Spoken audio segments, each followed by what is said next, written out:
Okay, so I look like crap, and I never do these anymore, but I figured it's quiet. My husband is at work, and my toddler is in the bedroom, even though she's not sleeping, and the oldest is at school, and I'm doing tank stuff. So I figured I'd go live, but apparently I don't have the authority to do that on YouTube anymore. I don't see why, but apparently you can't do that on mobile. You have to do that on a desktop webcam now. How stupid.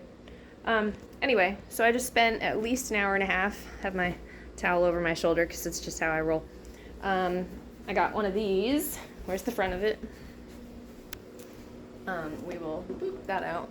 And this is what I got.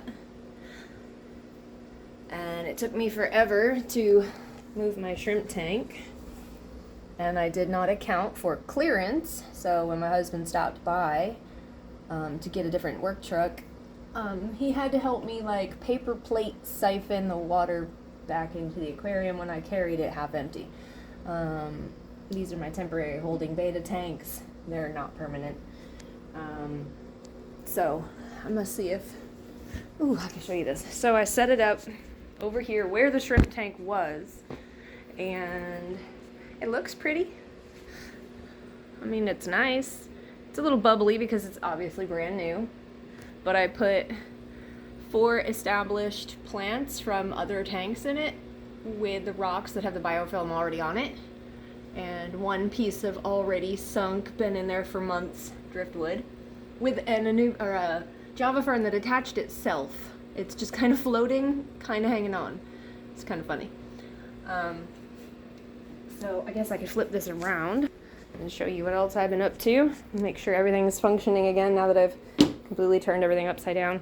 This is probably going to take forever to upload. Let's see. These are my neon blue-eyed rainbows. This is their tank. Got these from, I want to say, Aquahuna. One of their specimens right there came in with what I like to call scoliosis. Where is he? Oh, of course, now that there he is. He is very twisty, but he's been alive for a month, so obviously he's doing all right. But they congregate together, do their little schooling thing. I bought a Pleco 2 weeks ago. He lives right there. They claim they're nocturnal. I've never seen him come out. But this is the rainbow tank with the matin filter that my husband and I built ourselves after watching Flip's videos. Over here is my live bearer tank. It's got platies, mollies, and blue dragon guppies in it. I just picked the blue dragon guppies up at the Irving swap. It was one of the few things I actually found to buy. There's also a bunch of Neos in here. It's kind of my overflow tank because this one got a little full. So that's live bearer tank. And then this one is my Caridina tank / Rocket Achilles. And that's a female. Let's see, where's the flashy male? But I got these guys in here. And they like to hang out on this piece of cholla wood, as do the pest snails. I don't see any male killifish. Where are they? Where are they hiding? There's like 11 of them in here. Okay, here they go, in the back. They're all in the back. They're so cute though. And they're so feisty. Spicy little fish. So that's this tank. I got most of these plants from a guy in Dallas.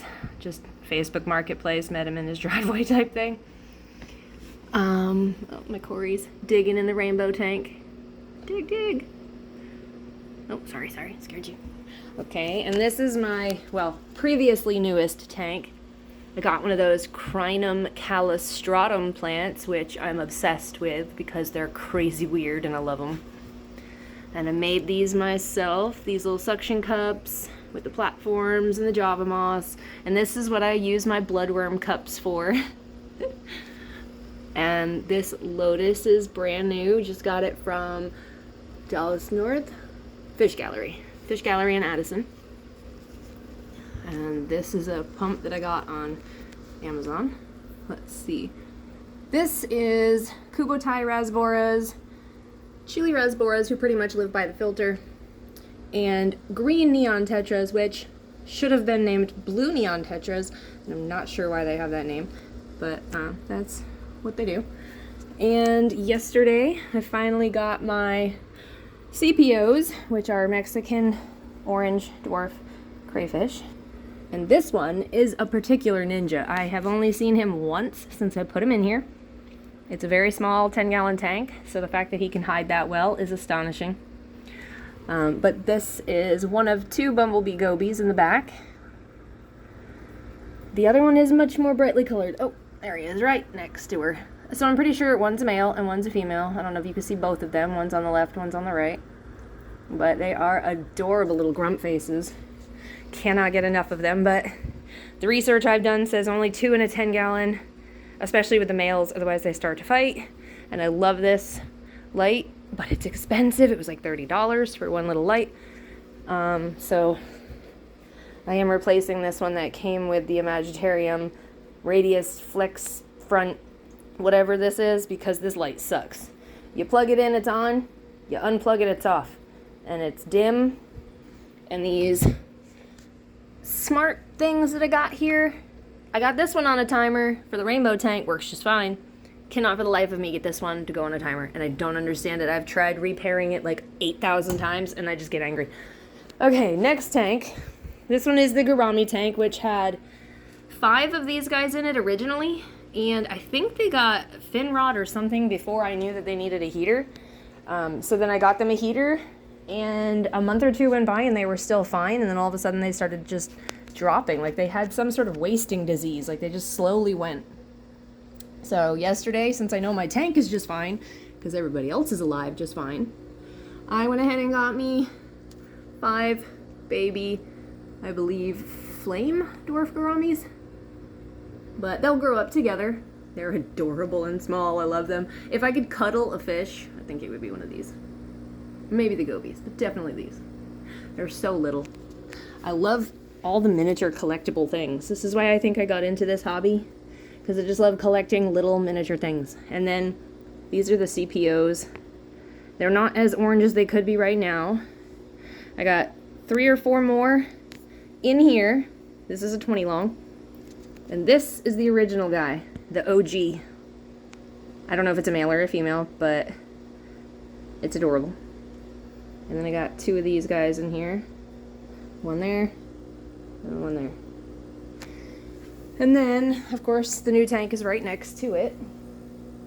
And the one that I set up yesterday, because I ended up going to Dallas North and buying 2 brand new tanks, because I can't help myself, is this one here, which has a heater. And I just plopped all the plants that I got from Fish Gallery in it. And it's pretty new, but betas are a little bit more forgiving when you're first setting up, so I just put as much previous used media as I could in here, and a lot of live plants, and this light sucks. It runs on batteries, it's crappy. But this is Pancake, my toddler named him. We have Pancake and Waffles. And then this one is Kylestis, which is the male version of Celestial. I got a little creative with it. But he's gorgeous. He has a 2.5 all to himself. I know it's small, but it's temporary. And then over here, I can show you Waffles. Where is Waffles? Waffles is a mustard gas beta, and he is spicy. Come on, turn around so we can see you. So handsome. And then I have the other ladies in here separated because I don't have any extra tanks right now, so they either need to be tanked or rehomed.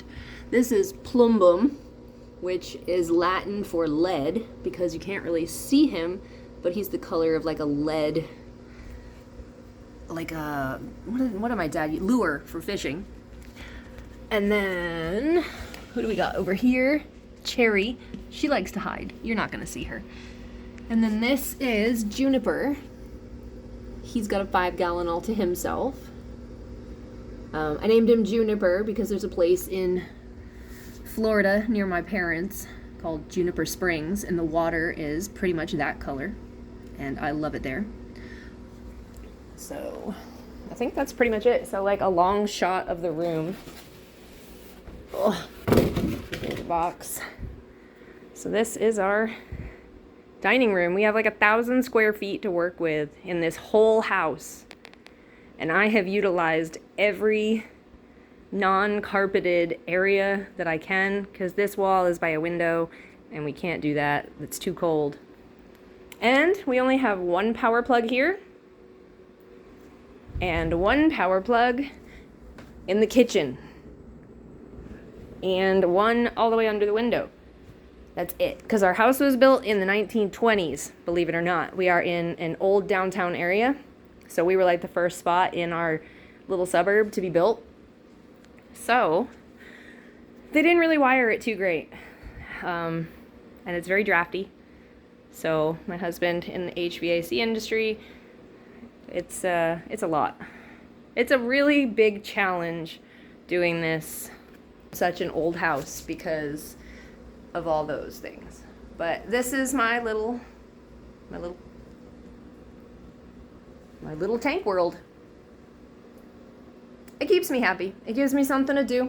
There's always a project, always some fish or critter to be chasing, always something new to be learning, always research of some sort I'm doing on the internet. And I'm always on the internet anyway, so I might as well be learning something. So this is already 12 minutes long. I'm going to see how long it takes to upload to YouTube and probably go get my toddler who is not sleeping.